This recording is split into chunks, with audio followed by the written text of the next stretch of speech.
Hey, greetings everybody. I'm John Mucklebauer, General Counsel, Veterans of Foreign Wars of the United States. Today, instead of addressing anyone's legal questions, what we wanted to do is really do something really special. So with us today, we're really proud to have Matthew Bradford, United States Marine, and he just has a very inspirational story. Matt, we're so glad to have you here at our 120th National Convention. You just came off the stage and just inspired the heck out of everybody there. So thank you for being here, Matt. Any words you want to share to the rest of the audience out there on Facebook who couldn't be here today?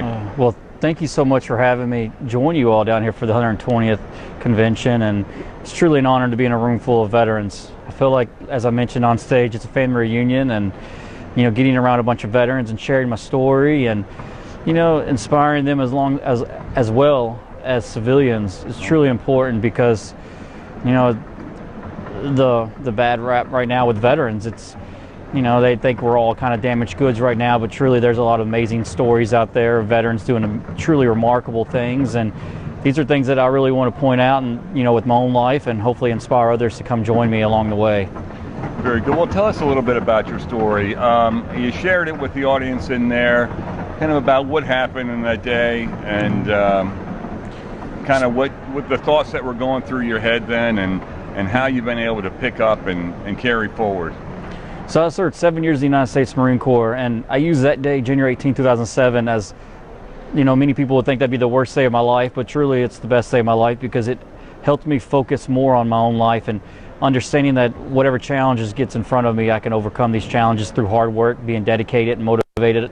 And and it's simple. Everything I learned in the Marine Corps has helped guide me these last 12 years. And that was a basic IED patrol. We went on so many of them. And you were walking point? Point man, and walked up past the compound wall, look off to the right, and I see a white bag leaned up against a tree. And as I turned around and let everybody know behind me, I turned back around and looked down, and laying perpendicular was a ditch that went inside a pipe underneath the road, and there was command wires, and before I know it, it blew up right in front of my face. And I always look at the best side of every story, and if I didn't, I wouldn't be here today. So it's I thank God each and every day for those Marines who put those tourniquets on my legs, the corpsmen, the doctors, the nurses, and everyone along this journey, because without them and the people I surrounded myself with, I don't know if I'd be here today, because the support system is truly important when you're going through such a traumatic incident. Understand. Well, yeah, again was a incredible story that you shared, and what occurred on that day, and your recovery process you described, and from that you were able to just find the strength to continue to move forward. Kind of tell us about that. How were you able to do that? I realized early on when I got hurt, and anything in this world I could do, I might do it differently, but I can get it done. And I truly just enjoy getting out and being outdoors. I love doing hand cycle marathons. I love being active and competitive, and finding new ways to challenge myself. Each year I try to find a harder task. I've proven that I can do marathons, I've proven I can do Spartan races, but I want to extend on that. And with Mount Rainier, I failed at that climb, summiting it twice already, but that mountain ain't going nowhere, and I'm going to continue to be motivated to go summit it.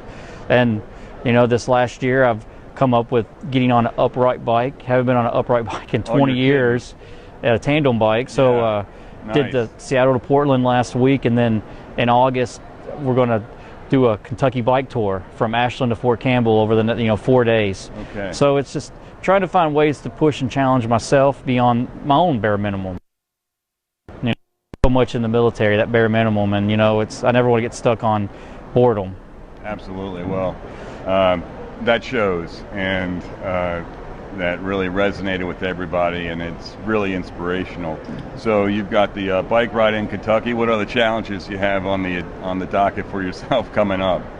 So I do the Marine Corps Marathon almost every year on a hand cycle, and I was going to sign up for the 50K this year, but unfortunately my guide won't be able to do it, so me and my wife are going to go out and walk the 10K.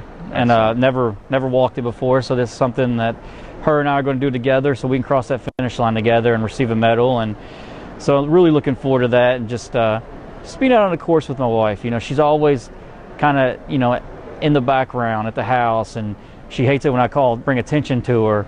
So she's probably loving this right now. But, you know, I want her to be a part of something that's truly, you know, special to me, and crossing the finish line at the Marine Corps Marathon, which is a race I think all Marines should do at one time in their life. And it's going to be special to me. And so that's it for now. I mean, I don't know what else is going to pop up this year. So I try to stay in shape, because you never know when something's going to pop up last minute.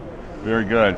Look, Matt, what would you like to share with anybody who might be kind of having some similar struggles, either internally or externally, with some disabilities that they have?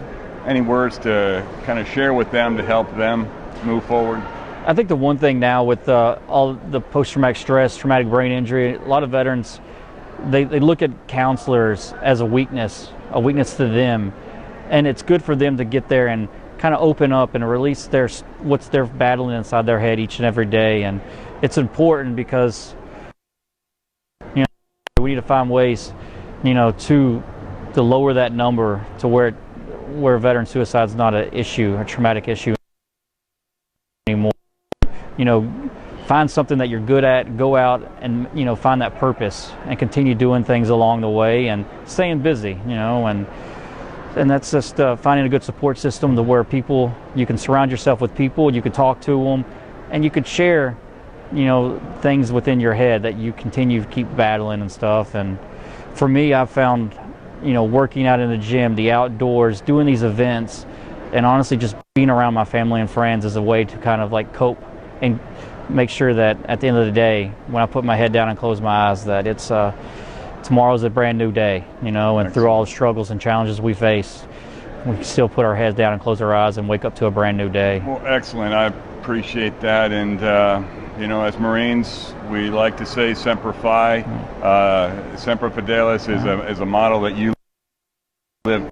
Appreciate your willingness to share how you are always faithful. And just, again, appreciate you being here and sharing your story with all of us. You're a motivating individual, so thank you, Matt. Thank you so much, and Semper Fidelis to you as well.